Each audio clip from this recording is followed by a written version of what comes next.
better putting again. A question came up from the no queda remedio. No recourse remain. No, yeah, I've got no choice. Yeah. No queda remedio. No recourse remains. No, there is no choice left.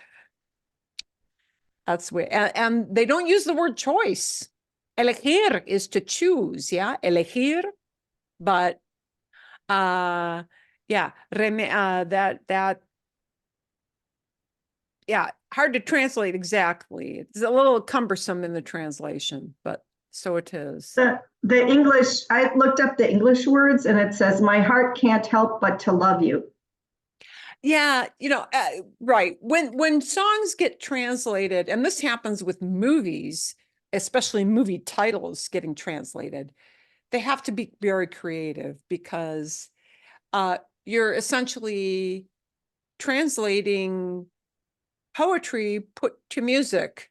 So you're not translations, they have to fit in something that carries the sentiment, but it may not be a word for it, for sure will not be a word for word kind of translation, but ideas that translate the sentiment behind the story.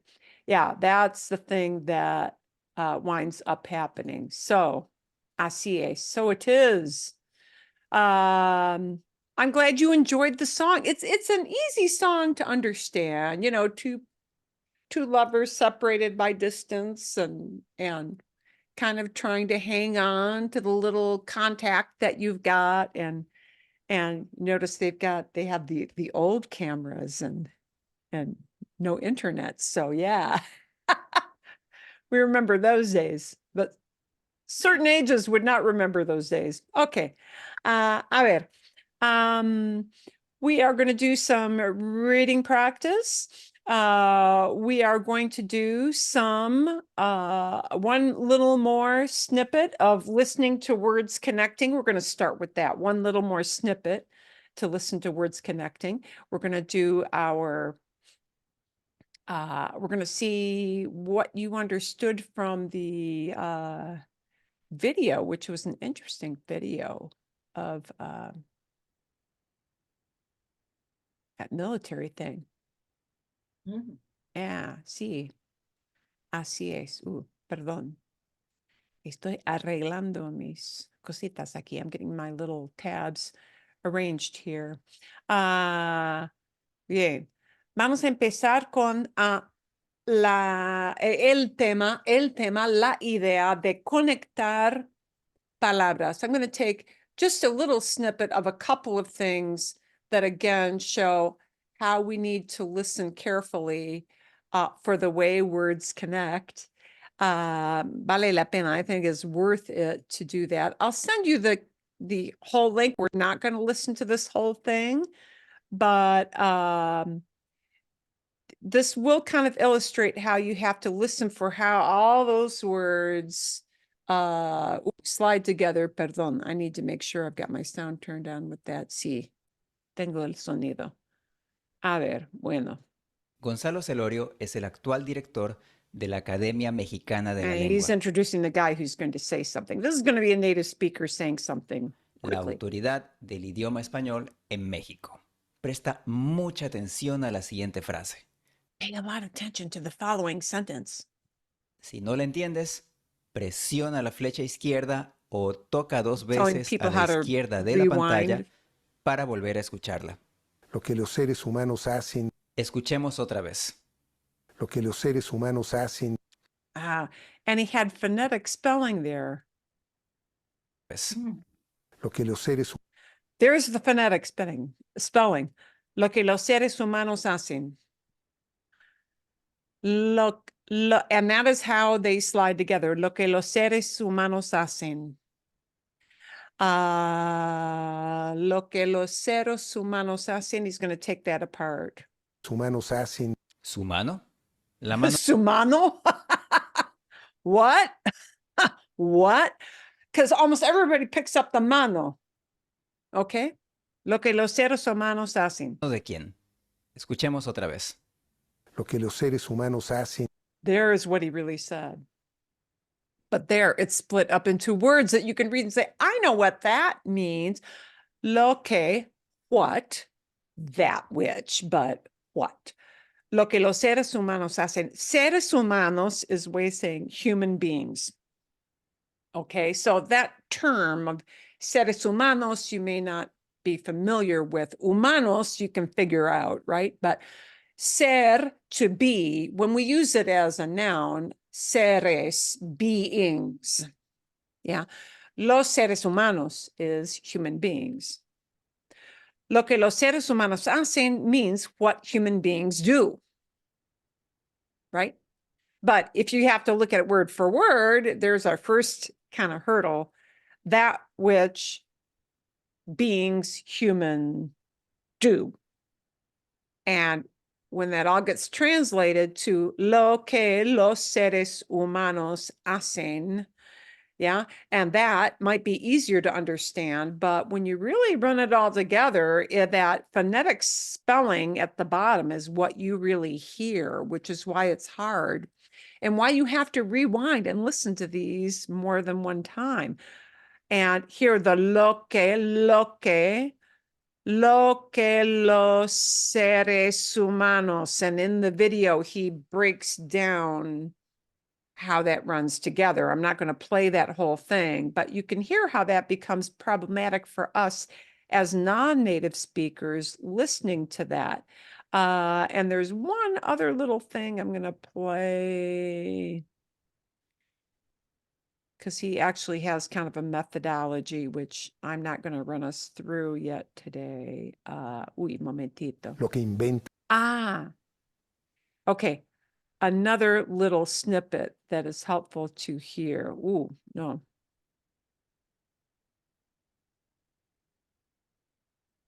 Frase. ¿Qué está diciendo el profesor Celorio? Dicen o piensan. ¿Otra vez? Dicen o piensan. ¿Quién dice? Dice no piensan. You might think he's saying dice no piensa. Que ellos no piensan. What is he saying that they don't think? That, Dice no piensan. And he's not saying dice no piensan. He's saying dice no piensan. Dice no piensan.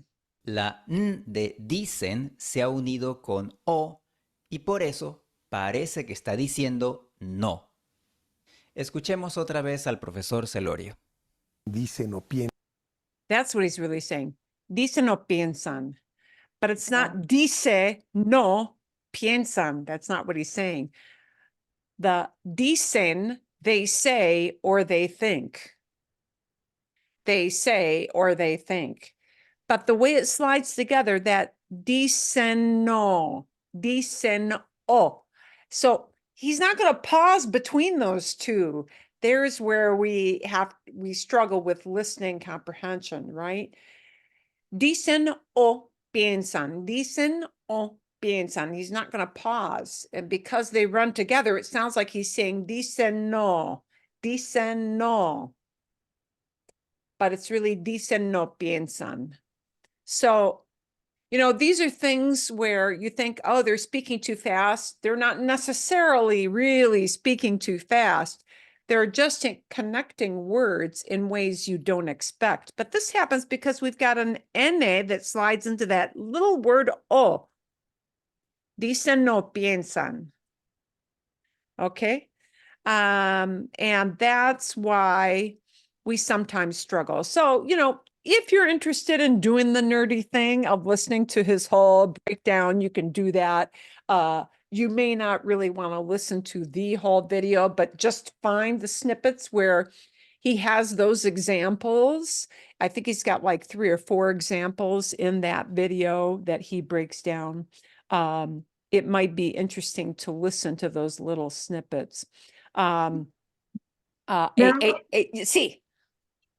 So question. So if we heard something and we didn't understand it and we might ask them to speak more slowly, but in this case, I don't think we'd say, could you enunciate that better? Yeah.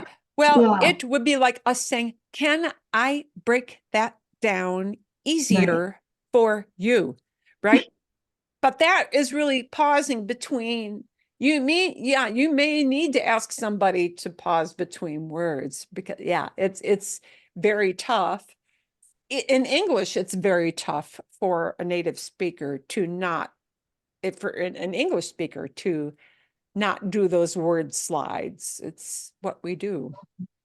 But if we ask them to speak more slowly, would they also break it down a little or no? Probably, sí.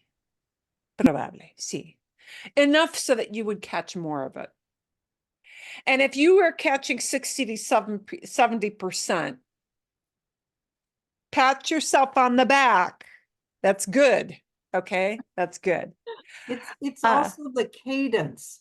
We have become accustomed to your cadence. Right. So even if the words are a little different, it's the cadence and that helps.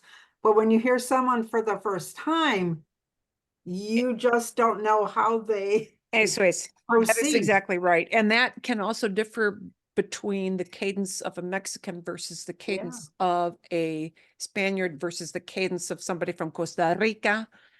That can change up. Para que sepan, so you know. I have a good suggestion and then a comment for you. A suggestion for our hiatus, if you have Amazon Prime, a fun series for you to watch, and it is a fun series, is the Zorro series. Zorro. Yeah. So there is a very, very, it is a great series. I think there have to be at least 6 or 8 episodes in there. They do a very good job of dubbing into English, but it was very interesting. My son amazingly consented to say, well, we'll put it on in Spanish instead of putting it on in English because he's only had a little through high school. And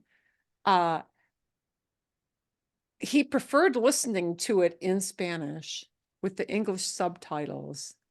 And he said, I can pick up a lot of that, but very interesting. There are a few characters in there from Spain, and then the majority of the characters from Mexico. So you get 2 different dialects in this series, which makes it kind of fun. And very interesting, my son said, I have a tough time following the Spaniards when they speak. I have a much easier time understanding the Mexicans when they speak, because what does he hear around here? The Mexicans. So the cadence, not only the accent, but the cadence with which they speak was much easier for him to pick up. So if any of you go watch the Zorro series, it will be interesting to see if you feel the same way. Madeline, are you O-R-O saying Zorro or with an O-R-R-O? S or Con una Z or S? Zorro, Z-O-R-R-O, Zorro. Oh. Zorro. Yeah, there you go, Mark. Yeah. If you are of a certain age and you remember the old TV shows or the reruns of the old TV shows, or which they actually do by the way in there, and it's a different take on Zorro. And Zorro has been retold so many different times. It's always got a different layer of the storytelling, but I think it did quite well. And so, yeah. Plus, if you're very, very clever with the actual storytelling, you get a definite layer of the cultural differences between the son coming back from college in Spain, going off to a hoity-toity university setting, and then coming back home to where he grew up, kind of that cultural divide between old world is smarter than you guys, and new world people, and then indigenous people on top of that. So you get many cultural layers, which they're very sensitive to in their world, which I think for Americans kind of or US people, I should say, kind of goes over our heads. But Zorro, big thumbs up. Fun to watch and fun to listen for the cultural things going on. Okay. A ver. Bueno. Siguiente. Let's start with some reading. Vamos a leer aquí. Voy a engrandecer aquí la lectura, our reading thing, and I'll pop it up on the screen. I would like a few of you to take a little bit of time for pronouncing. Oh, and see if you can slide some words together here and there, but break them into segments. So I would say when you read, I'll model just the top 2 segments for you, right? So you can see, I don't want you to try to speak the fastest you can. I want you to focus on enunciation and pronunciation, and maybe sliding a few words together, but in chunks, in groups. Okay, so Australia. Wow, there's a tough one. Australia. There are a bunch of diphthongs there. Australia introduce, and here's another chunk. El derecho laboral a desconectarse. Australia introduced the right, the labor right to disconnect yourself electronically, right? See? Y el segundo título, or second kind of subtítulo, or kind of subtitle here. So here's how I would break this up. Si se aprueba la legislación, las empresas podrían enfrentar multas por penalizar a los empleados que no respondan a comunicaciones relacionadas, that should hang together, con el trabajo, that should hang together, fuera del horario establecido. Fuera del horario establecido. Okay. If legislation is approved, businesses could face fines for penalizing employees who do not respond to work-related communications outside of your working shift, your work schedule. Okay. Bien. Vale. That's what that means. Muy bien. Aquí. ¿Alguien quiere leer? Somebody want to read this segment here? And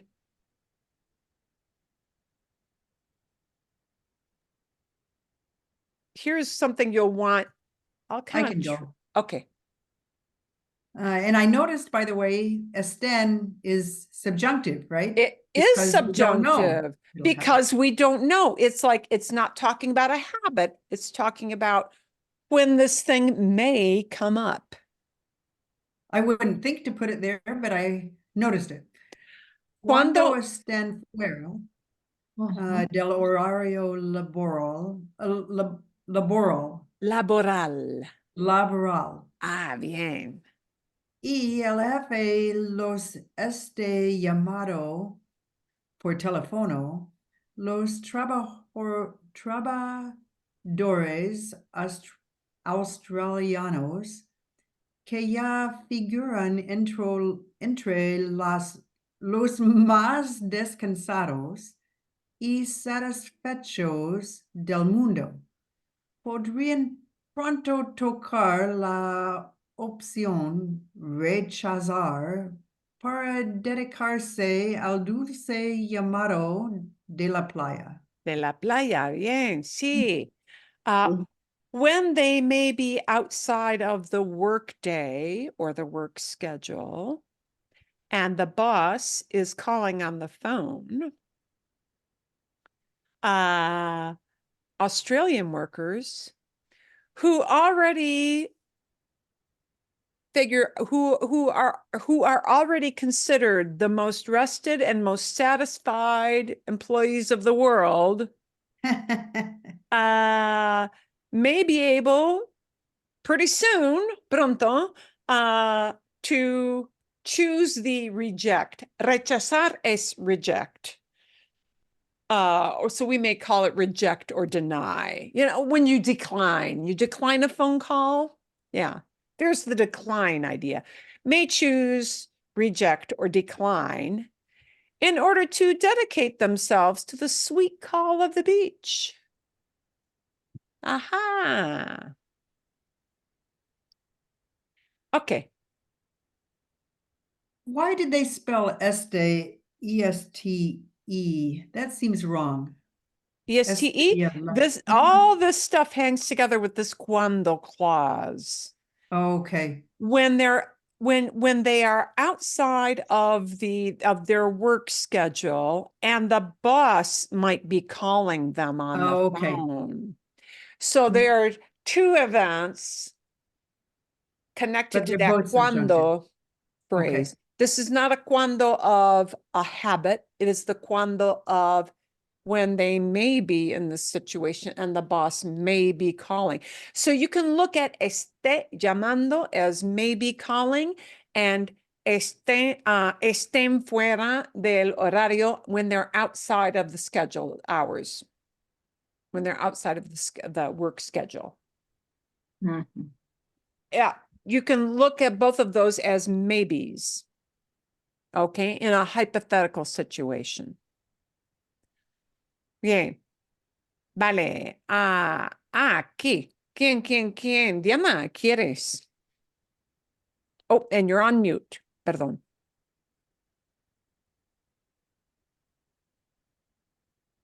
Perdón. No, está bien. El Senado australiano aprobó el jueves un proyecto de ley que podría darles a los trabajadores el derecho a ignorar llamadas y mensajes fuera de horario laboral sin temor a represalias. Eso sí.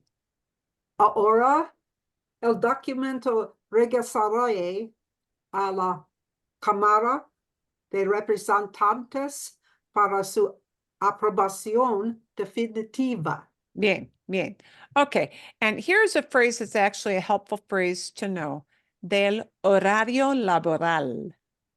And that is a tough one for us to get right because we got lots of little diphthong things going on and the two ideas are connected. So we really should run those together.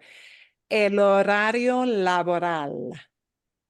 El horario. Horario is a very good word to know because horario connects to that idea of hora, hour, as an hour of the day, H-O-U-R in English, see?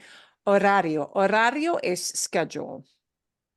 Okay, so you hear the word horario a lot when you talk about el horario del tren, el horario del autobús, el horario en la oficina del doctor. Okay, horario gets used a lot to talk about anybody's schedule or work hours. Okay, the structure of their day. El horario laboral. Bien. Okay. The Australian Senate approved Thursday a proposed bill. Proyecto de ley is like saying a proposed bill that would be able to give workers the right to ignore phone calls and messages outside of their work hours or their working day. Sin temor a represalias, without fear of reprisal. Represalias, you can see how that comes kind of with the idea of reprisal, without being punished. See, bien? Now the document will return, regresará, will return a la cámara. Cámara, cámara, not camera. Camera es tomar fotos, sí. Cámara es como a legislative house, yeah. Their elected representatives, right? Their legislative house for final approval. Aprobación definitiva, final approval. Vale, bueno.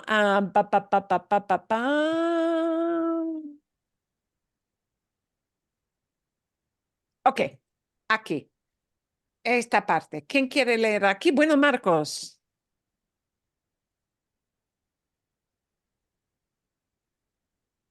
El proyecto de ley permite a los trabajadores australianos rechazar comunicaciones profesionales no razonables fuera de la jornada laboral. Va a haber multas si las empresas castigan a los empleados por no responder a ese tipo de demandas. Eso, sí, muy bien, muy bien. See, the bill allows or permits Australian workers to reject professional communications that are not reasonable, unreasonable, yeah, unreasonable professional communications outside of the workday. Jornada there means like your working day. La jornada laboral, the working day. There are going to be fines, va a haber multas. So they're putting that into future, va a haber, there are going to be, puts it into the future. There are going to be fines, penalties, if the companies punish, castigar is to punish, if companies punish employees for not responding to this type of demand. Vale, bueno, ¿quién quiere continuar? Bueno, Bárbara. Sí. No se debe penalizar a alguien que no cobra 24 horas al día si no está conectado y disponible las 24 horas del día, declaró el primer ministro Anthony Albanese en una rueda de prensa el miércoles. Eso, sí. One should not punish somebody who is not covering 24 hours a day if they're not connected electronically, right? Or available, disponible. A good word for you to know in this bunch as a keep it in your hip pocket is disponible. Disponible, it means available. And it's can be used to talk about people, but it often is used to talk about products. If somebody has something that is or maybe is not available on their shelf at that time. So you'll hear this word disponible a lot in stores. It's a valuable word. So being available 24 hours a day, yeah, is something they don't want people to have to be connected electronically, always have their cell phone or their computer turned on 24/7, right? And there we've got who said the quote. Declaró, and of course they're going to mix it up. So sometimes you'll see different words to talk about reported speech. Decir, which would have been dijo if we had used decir. You don't want to say dijo, he said, right? They're going to want to mix it up with other things in a written article, like he declared, he responded, he answered. They're going to want to mix up their words as we would do in an English thing to avoid repeating the word dijo all the time. Declared the Prime Minister Anthony Albanese, ¿cómo se pronuncia? No sé exactamente. Rueda de prensa. Rueda de prensa. Rueda is a wheel. Technically, una rueda. Un carro tiene 4 ruedas. A car has 4 wheels. So rueda is a wheel, but rueda de prensa is think of prensa. Prensa being press conference. Yeah. Press conference is the term they use is una rueda de prensa, press conference. Okay. Y perdón, we need a. need a space there, un espacio aquí. Esto es un esfuerzo para reforzar los derechos de los trabajadores. La legislación había sido muy debatida. La legislación había sido muy debatida. The legislation had been much debated, very hotly debated. Okay. This is an effort to strengthen, reforzar, strengthen. This is an effort, un esfuerzo is an effort. This is an effort to strengthen workers' rights. Okay. But not without controversy. They're telling you that. The legislation had been, that había sido means had been much debated. Vale, ¿alguien quiere leer un poquito aquí? Bien, Lori. Australia sigue los pasos de países Europa. I had trouble with this word. Everybody has trouble with that word. Europeos, europeos. Europeos, como Francia, que en 2017 introdujo el derecho de los trabajadores a desconectarse de los empleadores mientras no estén de servicio, una medida emulada después por Alemania, Italia y Bélgica. Bien. And the big takeaway here is that other countries have done this too. So they are not in Australia the first to do it. And that word that you had trouble with, europeo, is not most English speakers have trouble with that word. That is a really tough diphthong. So for us, getting that sound of eu is a tough sound. Europeo. Okay. Europeo. Eu. It will sound more like a W in English, won't it? Eu. Europeo. Okay. Australia follows European countries like France, which in 2017 introduced the right of workers to disconnect from employers, right? While they are not working, basically, right? While they're not at work.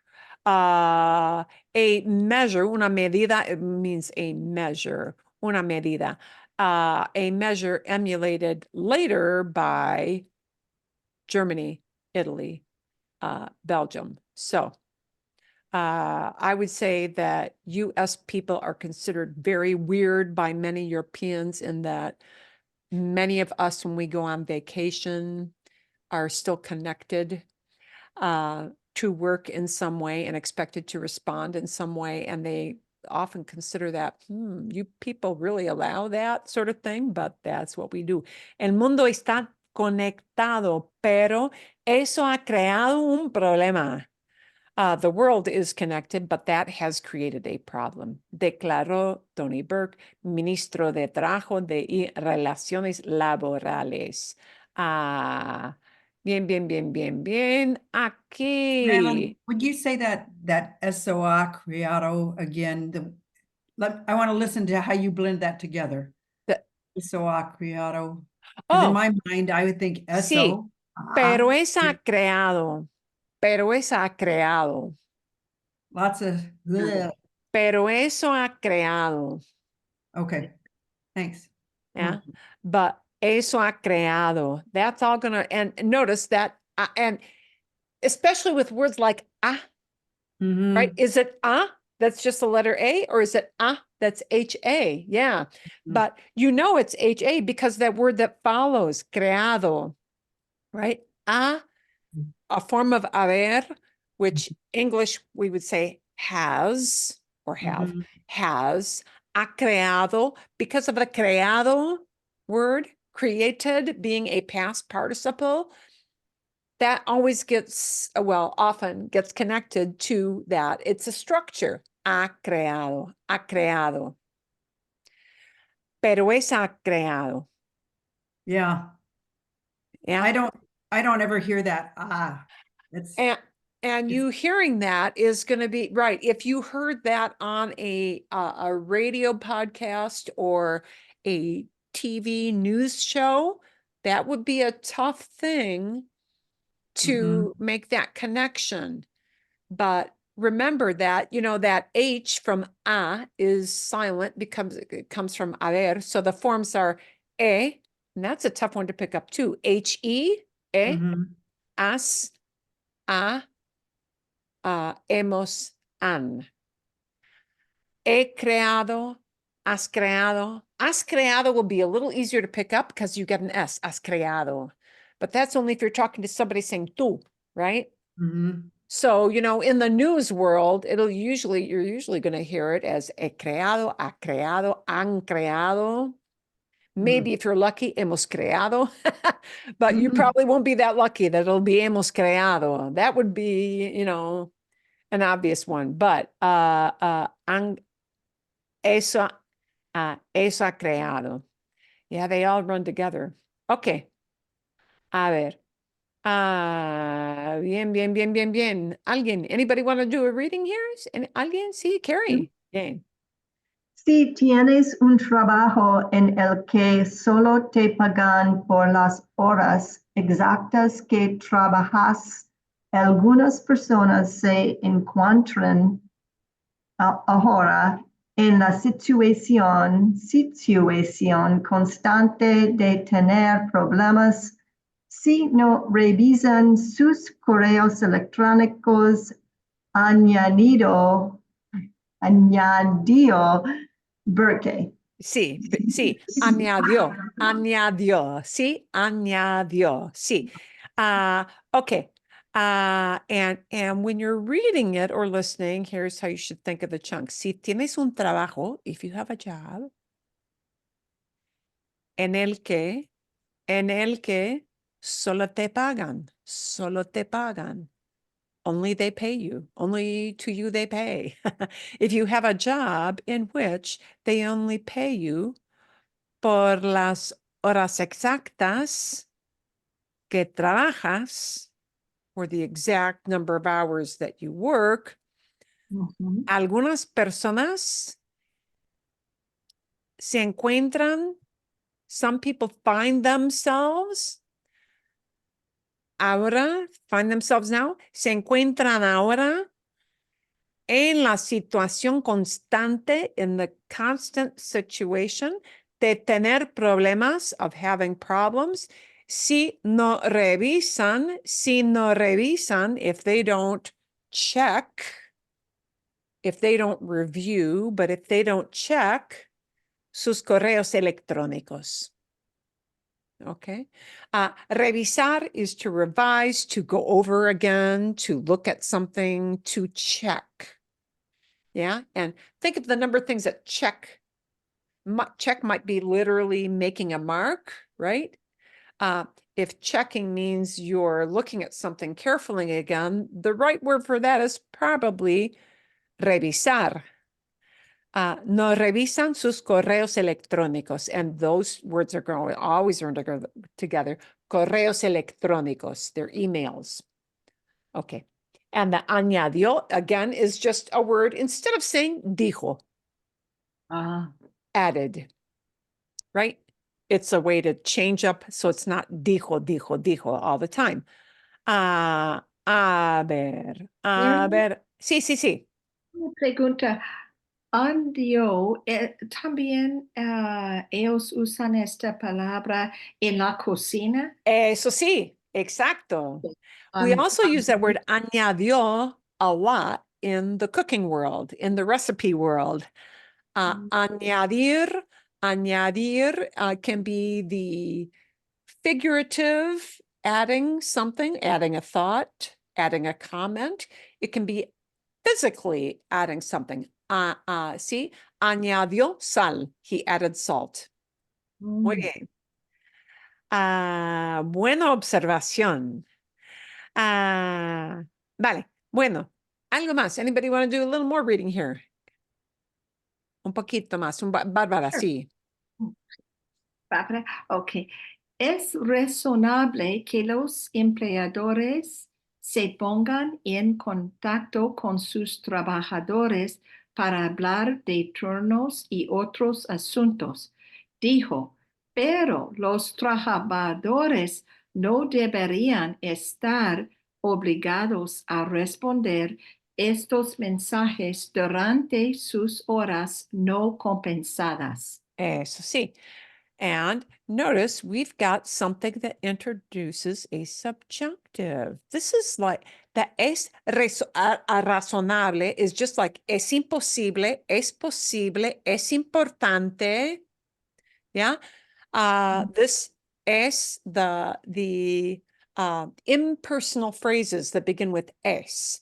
Es razonable. It's reasonable that employers might get in touch with.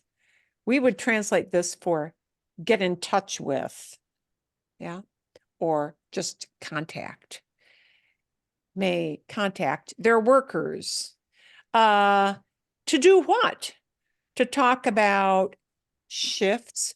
Turno would be your turn, literally, but in that case, if we're talking about the workforce, turno becomes your shift, the time you are supposed to show up to do your work.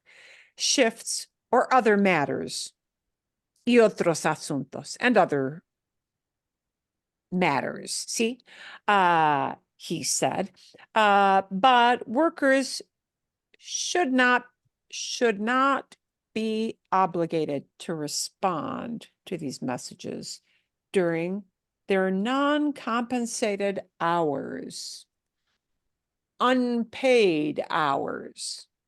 Yeah. Horas no compensadas, ¿sí? Durante la pandemia, cuando hubo cambios al trabajo remoto, surgieron problemas con los límites entre la vida doméstica y la vida laboral. During the pandemic, when there was a switch to remote work, and they talk about that as an event, and that's why they use hubo. They're using it not in the way of a description, but as there was a shift to working remotely. See, hubo cambios al trabajo remoto. Problems came up. Sugerir is like to surge. And in this case, it means like to appear. And there they put it in the past. So problems came up. Problems occurred. Yeah. And what kind of problems occurred? Problems with the boundaries, límites, with the limitations, with the boundaries between home life and work life. Okay.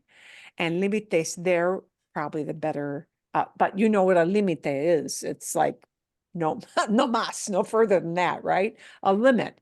But here it's talking about the division between your home life, la vida doméstica, la vida laboral, work life. Marilyn, in Sí. the previous sentence, Mhm. the chunk there that says a responder estos mensajes. I guess I'm probably translating into English too directly, but it seems like it's saying, what in English wouldn't we say to respond to those messages? And maybe I'm kind of missing a. Yeah, they where is don't it have saying that that you're extra to Yeah. word in there. So it's not a responder a, and that you just kind of pick up from seeing examples. You're not likely to have to use that in speaking to other people, but yeah, they don't need an extra a. It's not a responder a estos mensajes. They just phrase it as a responder estos mensajes, responding to. It's kind of like that a ID being built into the responder. And because we don't have a human being there, but just the word esos mensajes, they can leave off the a. Bien. Vale. Bueno, a continuar. Lori, ¿quieres leer un poquito más aquí? ¿Cuánto hasta aquí? Hasta aquí, up to what we got highlighted there. Okay. Muchas empresas se preocupan de que esto pueda dificultar el trabajo de las empresas. Ninguna de las medidas está diseñada para mejorar la productividad, el empleo, el crecimiento y la inversión, los ingredientes de una economía próspera, señaló una senadora. Bien, bien. And you caught your little acento there very, very well.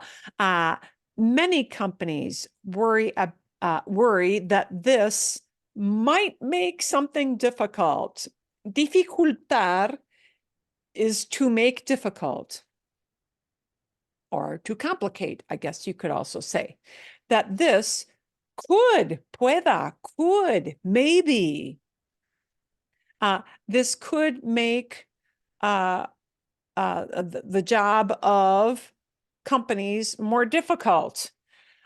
None of the measures, ninguna de las medidas, none of the measures is designed to improve productivity, el empleo, employment, el crecimiento, growth, y la inversión. Inversión es investment and investment.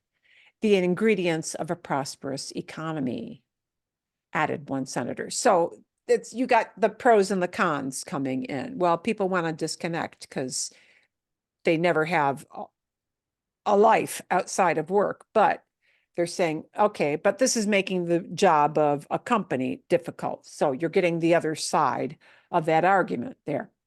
What question? Sí. Una economía. So because the accent is there with the I, otherwise it would have been economia. Economia, but that is not the way the word is pronounced. So the word is pronounced as economía. And because it is pronounced economía, we have to give that little E an accent mark, economía. So it is not like the word farmacia, or industria. It is economía. Economía. Yeah. The way the word is pronounced, if it breaks a syllabication rule, we got to put an accent mark in there to say, oh, you got to punch this sound harder than everything else because this is the way the word is pronounced. And it breaks the written cadence rule of what we stress. Yeah. Una economía próspera. And próspera gets an accent mark too, right? Otherwise, it would be prospera, but nobody pronounces that word as prospera. It's próspera. Like próspero año nuevo, prosperous new year, próspero. ¿Ok? Bien. Y aquí sí, los trabajadores ya tienen los trabajadores ya tienen protecciones legales. Workers already have legal protections contra horarios laborales irrazonables. They already have legal protection against unreasonable work hours, work schedules. ¿Sí? Bien.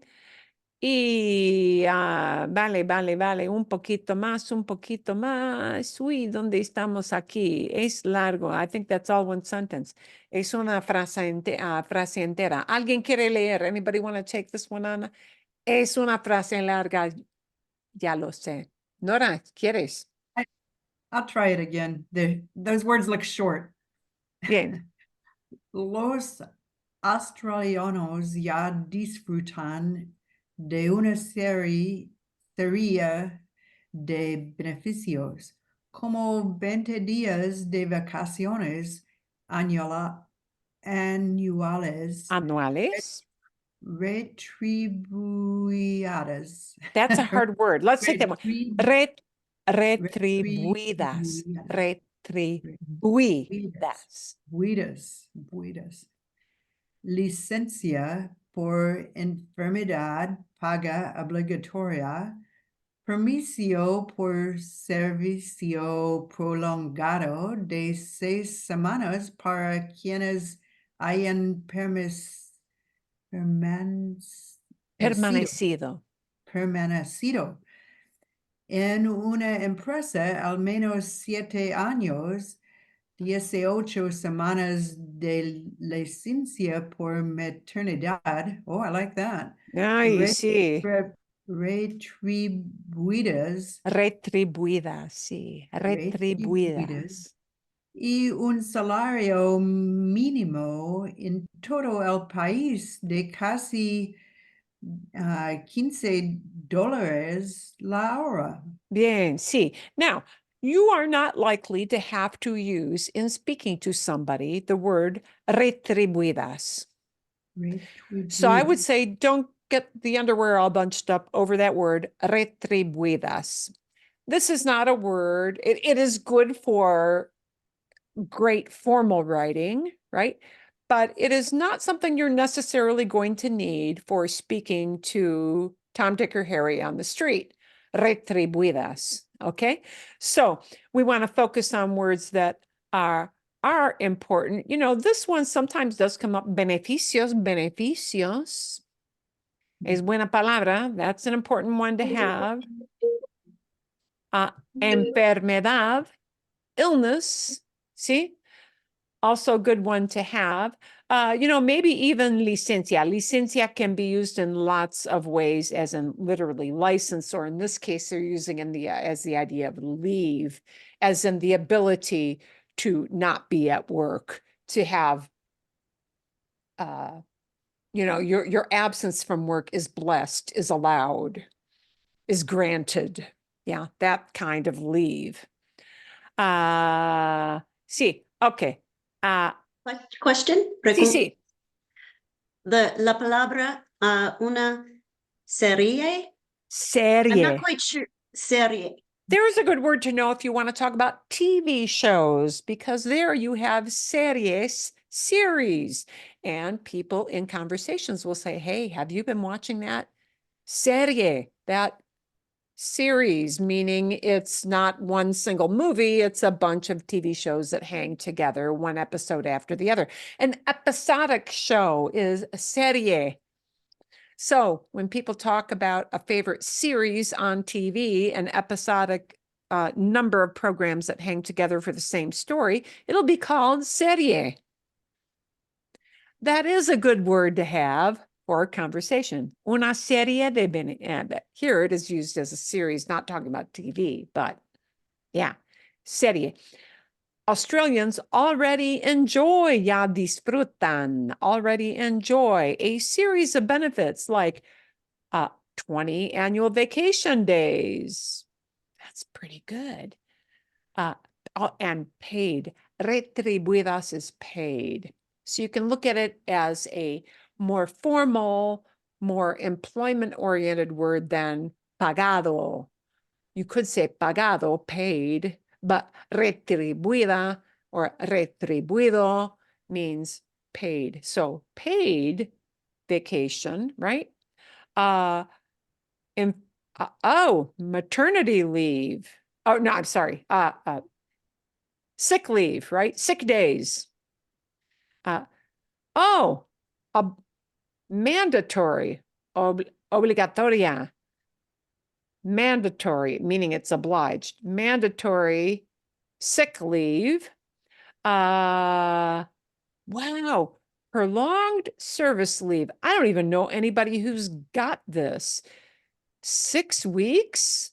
6 weeks of prolonged service, which means you have remained at a company at least 7 years?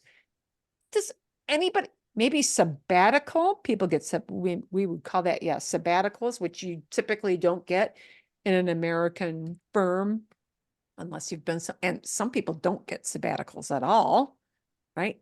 But some people do qualify for what we call a sabbatical. Wow, wow, 7 years. After 7 years, you get 6 week off. Who would think?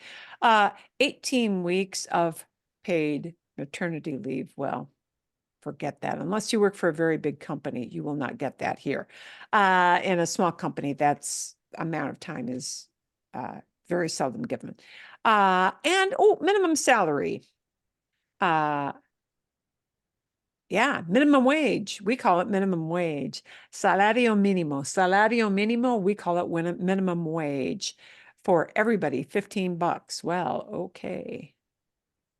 Another question on that. Sí, sí. So it's $15 la hora. ¿Por qué no like de la hora or de por You may hear hora? that used a few different ways. It could be sometimes you may hear it as hora or la hora. Sometimes a lot of times it's just la hora. Yeah. Where we may or you may hear it as por hora. That's another way you may hear it as. So there are different ways you may hear that expressed, which are there are a number of options that may be correct, right? Could be por hora or la hora. Yeah. And those are both considered okay. Sí, bien. Ok. A ver. El país ocupa, it occupies. El país ocupa el cuarto lugar del mundo. It occupies fourth place. It takes fourth place. Ocupa el lugar cuarto del mundo en equilibrio entre la vida laboral y familiar. It occupies fourth place in the world for work, home life balance, private and work life balance. Yeah, see, we use the word balance. Equilibrio is often used for balance. Equilibrio. And who are they behind? Por detrás de Nueva Zelanda, España y Francia, según un índice de la Plataforma Mundial de Empleo Remote. They're behind New Zealand, Spain, France, according to, this employment platform called Remote. Okay, Estados Unidos, con un salario mínimo federal de $7.25, ocupa el puesto 53. The U.S. with a minimum federal salary of $7 and 2 bits, $7.25 per hour. Yeah, occupies 53rd place. So yes, USA.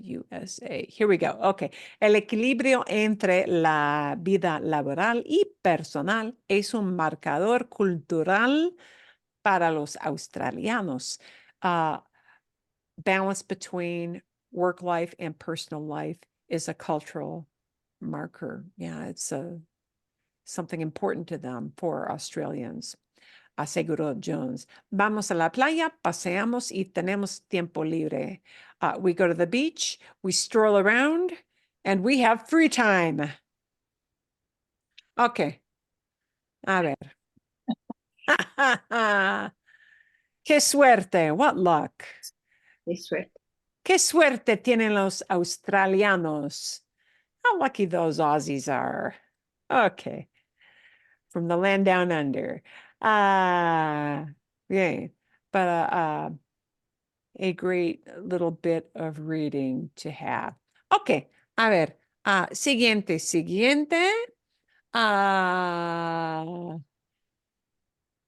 Uy. Oh, Marilyn, disculpa, una pregunta. Sí. Horarios laborales, entiendo porque es kind of the labor schedule, pero hay otra palabra similar, siempre me confundo, que se dice es ahorrar or something like to save your money. Oh, Pero yo no puedo pronunciar. sí, pero es un término que a veces nos confunde, ¿sí? Sí, horario, and especially if you add el horario, El horario. Sí. El horario is a schedule or work hours, maybe, you know, depending on the usage you've got. Work or office hours. Yeah, Mhm. el horario could be termed as office hours, but there is another word also with an H that you don't pronounce that you might, when you're listening and you don't see it written, it might be easy to confuse that, or even maybe if you do see it written, you might be easy to confuse with this. El horario is a schedule. It refers to la hora. That word is based on la hora, H-O-R-A, meaning the hour of the day, right? But then we've got this other word, ahorrar, which means to save. And that is used when we're talking about saving money, a monetary unit of some kind, right? Not saving a person from their bad idea or saving them from running into the street, which is salvar, literally to save, meaning as like rescue. But this kind of save, like saving money, is ahorrar. Ahorrar on R with it's got a double R. Ahorrar doesn't have the same base as el horario. El horario, ahorrar. Two different words, two different meanings, but yes, they sound kind of, yeah, they sound similar, but they are two totally separate words. I wonder where that came from. Ahorrar. Ahorrar? No sé. La etimología, with the etymology of ahorrar, no lo sé. I do not know where that came from, but it does not come from hora, I don't believe. This has got that doble R, ahorrar. I'm sure somewhere in 1,000 years ago, it's buried somewhere where ahorrar comes from. And whether that is Latin or Arabic or whatever, I do not know. No lo sé. Bien, vale. Adelante, adelante, adelante el vídeo.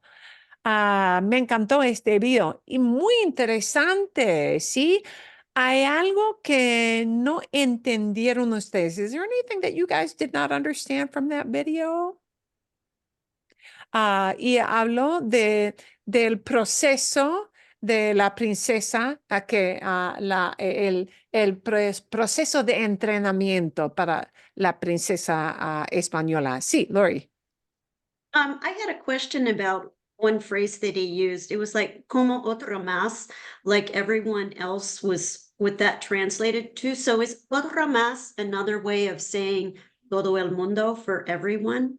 Oh, los demás. Otro más. Because it referred to like she was doing whatever, como otro más. I believe what he said, como los demás. He may have that may be have kind of run together, like everybody else. Yeah, he's talking about everybody else. Often it's los demás, everybody else. Los demás, the other people. Oh, like demás, D-E-M-A-S. Sí. Los demás. Okay. Los demás. Los demás means everybody else. Oh. And it is like saying todo el mundo a little bit. It's a similar kind of idea. Todo el mundo means everybody, but los demás means not me, everybody else. Los demás. She's got to do things like everybody else to be in the military. That's what he was talking about. So she has to tie up her hair like everybody else. She's got to put on her boots like everybody else. She has to get up for training like everybody else. And kind of an interesting word that he used in there, I thought, was maniobras. Maniobras. Maniobras is maneuvers. Maneuvers. Maniobras. M-A-N-I. M-A-N-I, money, and obras. Obras is literally works, but maniobras, all one word, maniobras, is maneuvers. Oh, La princesa no va a la universidad. Sí, sí, asiste a la universidad también, pero durante un periodo, bueno, durante mucho tiempo tiene que dedicarse al entrenamiento militar también. Entonces, creo que hay una pausa en sus estudios Ah, y se va I would imagine, in Spain for a very, very long time. Actually, the first time I went over there as a student, it was still mandatory. Men had to go into military service. It was, I believe, a 2-year stint. You had to do your 2-year time period. And so that has been loosened up now. And of course, 30 years ago, it was only the guys who had to do that. It was not the gals who had to, but now they've had women enter the military, as many countries have had. So, ¿Cuántas meses o años en cada servicio? en cada servicio, no recuerdo exactamente, pero Oh, muchos Dos meses, sí. años en total, 2 años en... Sí, no recuerdo exactamente, Lori, ¿sabes? so I know the answer to that because this was very interesting, and there was a People magazine article that I read online. So it's 3 years. So it's a year in the Army, a year in the Navy, and a year in the Air Force. Sí, me parece bien. So I know she has done some university time already. I don't know if she has her degree, but she has done some university time. And I think typically people would go in at the age of 21. So maybe she's just taking a pause and doing her, or maybe she'll go back to university for a while, come back for the next year. But yeah, así es. And as we have like a president who is commander-in-chief, their job is to have a commander-in-chief. So it would be not looked upon well if she did not do this kind of military training, because she will be, if they continue, she could one day be in that spot. Bárbara, ¿tienes pregunta?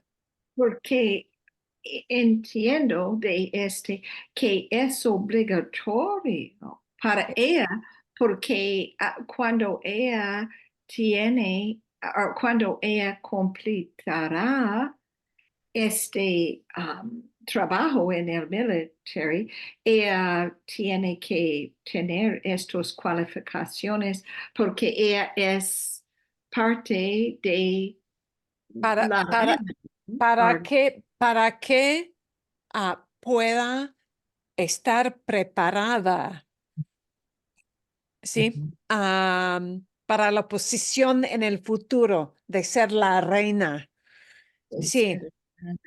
El servicio militar es para ella obligatorio. Es algo obligatorio porque algún día pueda ser que ella va a ser la reina, reina futura de España después de la muerte o después de la abdicación de su papá.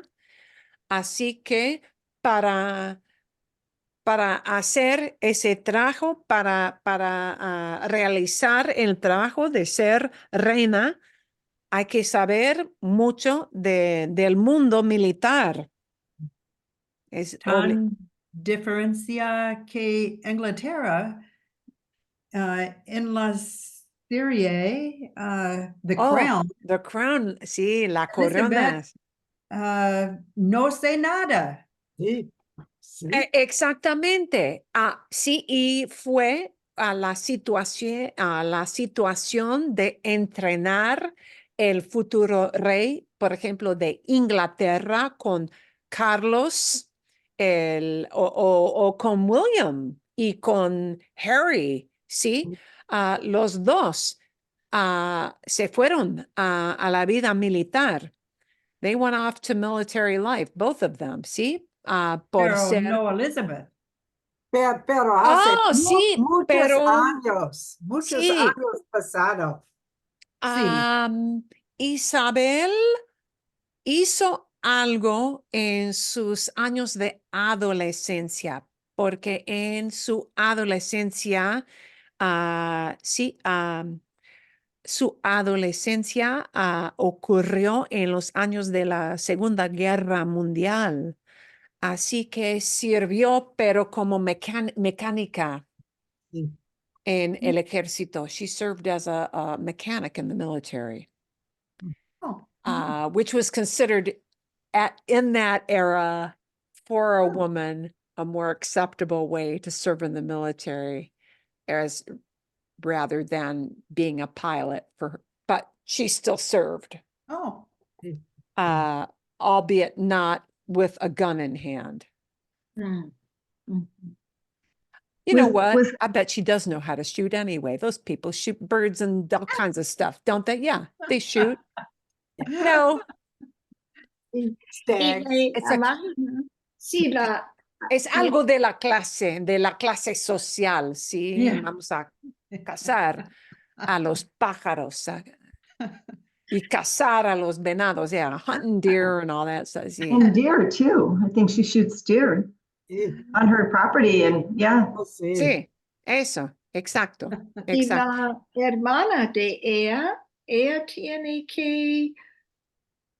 Oh, la hermana. la, No lo sé exactamente, pero es posible que no tenga que, es posible que ella, como la segunda hija, no tenga que servir como lo hace su hermana.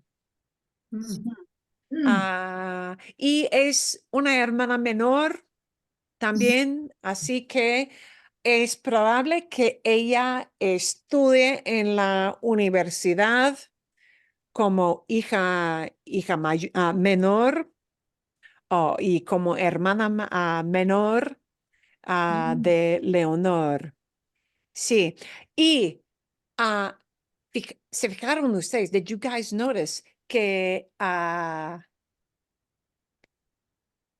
fue algo muy de polémica? It was very controversial porque la esposa del rey actual, la esposa fue presentadora de la televisión. sí. Noticia en las noticias. En las noticias, sí, como si Katie Couric o alguien, sí, fue presentadora en su trabajo en la televisión con las noticias. Eso sí. Pero Bien. ella no tiene, dice, lineage de la reina. Oh, la esposa del rey. La esposa, sí. La reina, la esposa del rey Felipe, no tiene, no. Es de una familia muy normal. Ella se divorció también. Ella se divorció. Tenía un primer esposo, pero no tuvo hijos con el primer esposo. She had no children with that first husband. Bien. Es interesante, sí, porque Sí. de la historia de España, si recuerdo correcto, en el pasado, la gente de la reina, ellos se casaron demasiado y tuvieron problemas con los cuerpos. Sí, porque, sí, ellos, sí, exactamente, sí, tienes razón. Ok, lo que pasó en el pasado, hasta, puedo decir con certeza que en el pasado, antes del año 1930, 1940, sí, el rey o la familia del rey se casó solamente con otros miembros de otras familias en la realeza, de la aristócrata, ¿sí?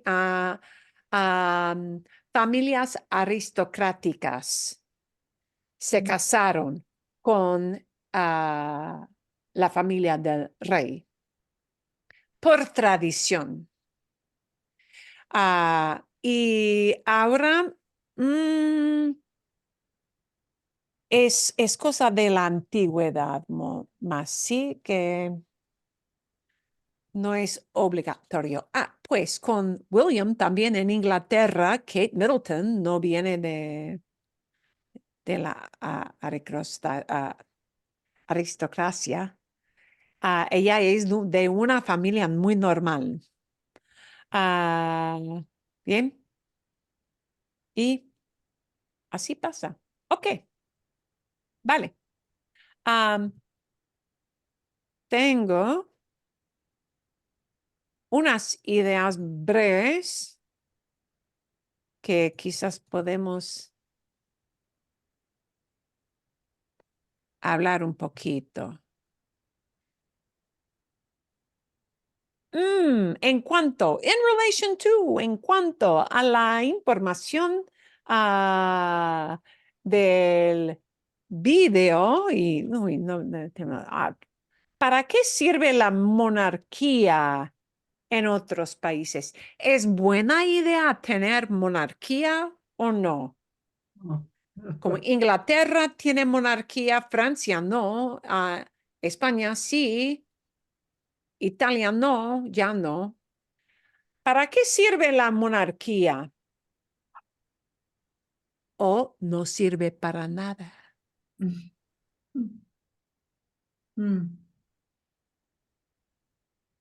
Un amigo mío que viene de Inglaterra me dice que la monarquía para Inglaterra es muy buena idea porque la familia real es un símbolo de toda la nación. Y yo le digo a él, a mi amigo, bueno, es símbolo de la nación, pero hay que pagar para mantener el símbolo de toda la nación, ¿no? Y él me dice, sí, pero vale la pena. Sí. En su cultura, vale la pena, según él, tener una familia real como símbolo del país. En su cultura, sí. El dinero de las personas de otros países Sí. que visitan Inglaterra a ver la reina y el rey. Bueno, sí. Sí, hay otra gente que dice que, bueno, tener una familia real sirve para atraer a los turistas. Sí. Que eso atrae a el dinero de los turistas. Pero Bueno, algunas personas en Inglaterra no le gusta la familia monarchy, no le gusta. la monarquía. Sí, también es verdad que, y también en España, y él mencionó, sí, Andrés en el video mencionó quizás no tengamos monarquía en el futuro, en España tampoco, no lo sabemos exactamente. Hay varias personas en España, en Inglaterra, que dicen, debemos tener solamente una república y nada más. Y hoy la familia en Inglaterra tiene muchos problemas con Kate, con Harry, con muchos problemas. Sí, es un tema polémico. It is a controversial topic. Es un tema polémico.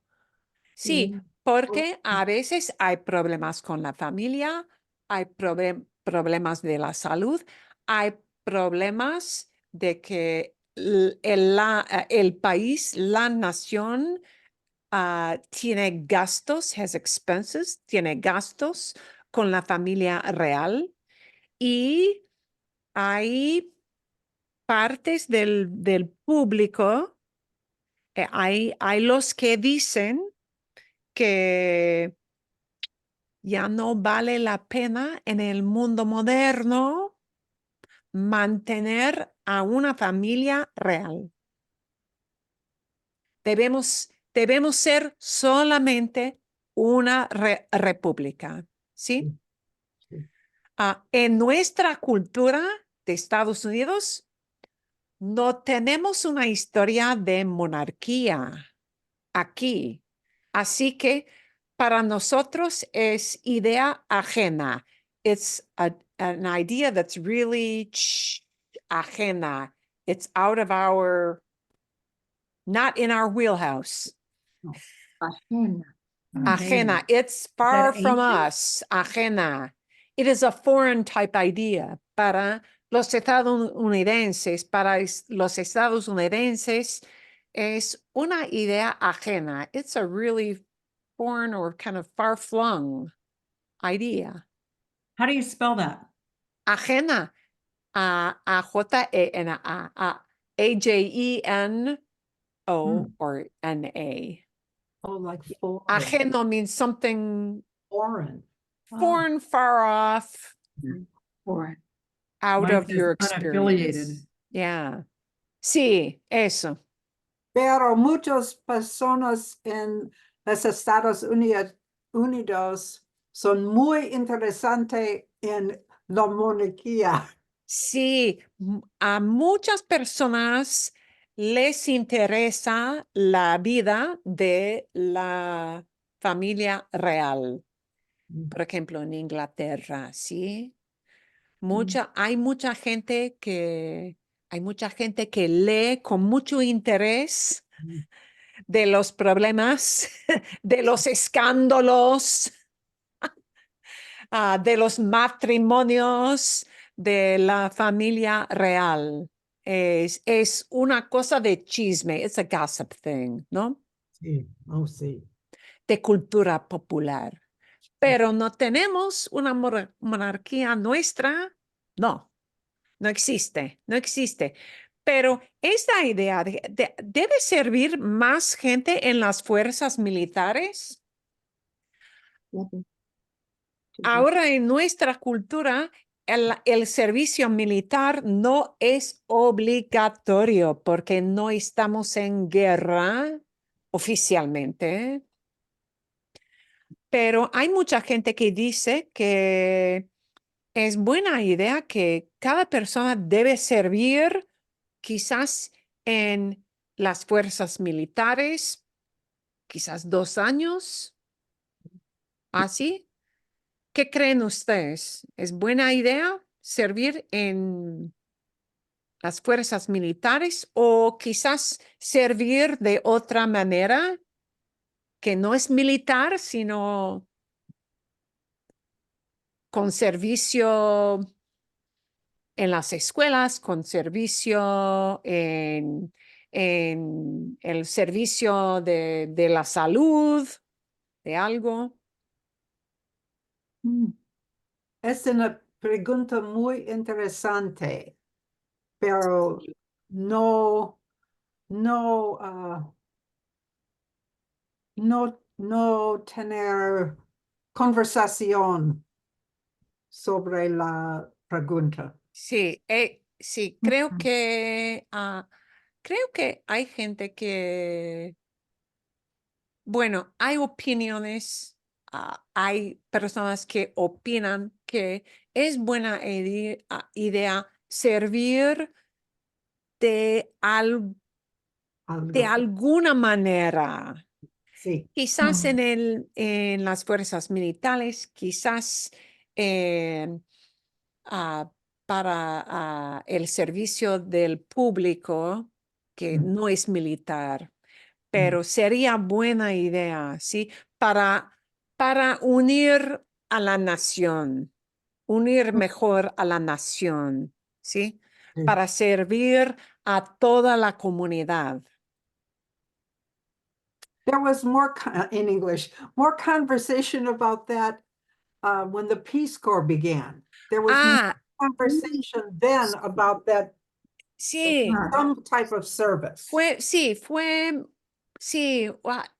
una manera de servir a la humanidad en general. Y ahora no hablamos tanto de eso, pero a veces hay familias que generación por generación por generación sirven en las fuerzas militares, ¿sí? Sí. Un papá se va al ejército y su hijo también sirve en el ejército y el nieto también sirve en el ejército o la armada, Navy, algo así. Y, ok. Pienso que la gente en este país son demasiado self-centered. Todo quieres ir. Egoísta. Egoísta. Oh, sí. La gente es egoísta. Quieren solo Instagram, TikTok, influencer. Sí, es una. Sí. Es difícil obligar. Es difícil obligar al público a servir a la nación, ¿sí? Porque Lori, I just looked up that we would learn about others if we all had to work, and they gave me the word los demás that you asked about. los demás, So you helped me learn a new word there. los demás is everybody else. Yeah, we would learn if we had to serve, we'd learn about los demás. Sí, si tuviéramos que servir a los demás, sí, sería un mundo mejor. It would be a better world. Pero es difícil obligar a la gente que tienen que hacer algo. No, somos estadounidenses. No tenemos que hacer nada. Ok, bueno. Es una dificultad aquí. Sí. Es difícil. La vida es difícil. La vida es difícil. Ok, bueno. Es la hora. Ya llegó la hora. Time has come. We did not get to our meetup thing. Okay, we'll start up with that later. There are a couple things I'm going to send you. Para que sepan, I'm going to send you for time off because and I was not originally going to do this, but it's kind of a fun thing to listen to. It has typical examples, typical errors of the No Sabo kids. And the No Sabo kids is a tongue-in-cheek mistake. No Sabo is the mistake that people make with saying, I don't know, because the way to say I don't know is not no sabo, but no sé. And I'm going to send you a link both to this and to this article. I read that. No Sabo It was a good kids. article. And I will not send this to you in Spanish because it was written for the Arizona Republic. So I happened to see these about a week apart. And what a great, they really dovetail. No Sabo kids is really a thing. Not just an influencer thing, but it is a thing. I do have to tell you, just as an interesting side note, I did in my own other life of teaching high school kids, have some no sabo kids from time to time. And depending on where you teach, what community you teach, and how large a Hispanic community you have, you may encounter that a lot or only a little. I did have kids who would come in after a semester of Spanish, and they would say, "Oh my God, thank heavens, I can now understand some things that my relatives say when they all come over for Christmas." Because these kids would be kind of inundated. And now these are kids who are, really grandkids of people who have come over many, many, many years back, and, who immigrated in our region from Mexico, someplace in Mexico. But they still had relatives who spoke a lot of Spanish. And some of them in this whole family reunion thing, especially when it came to like the winter holidays and the Christmas holidays, would really struggle with the, dealing with all the relatives doing this to the, the grandkids. And they would finally say, "Oh, now I understand a little bit better what my uncles and aunts are talking about at family reunions." So it was kind of fun. That does happen, but they will talk in the video too about the kind of typical things that kids have to learn when they're coming in from that environment. And that'll be a fun thing for you to listen to in the post-class interim. Okay, bien, sí, para. La próxima semana no tenemos clase. Eso sí, exacto. No hay clase la próxima semana. La semana que viene, next week, we do not have class. So do not tune in. You will not get a link for me for a Zoom meeting. We do not have class.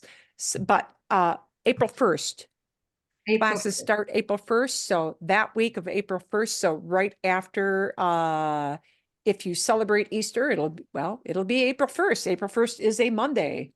So that'll be when all of the classes start. So if you similarly have Tai Chi, tennis, swimming, whatever, some other class coming up, those will all be starting on April 1st. Bien? Bien, sí. Muchísimas Gracias. gracias. Muchísimas gracias. Thanks very much. Y nos vemos, sí, a la primera semana de abril. Adiós. Gracias. Eso. Muchísimas gracias a ustedes.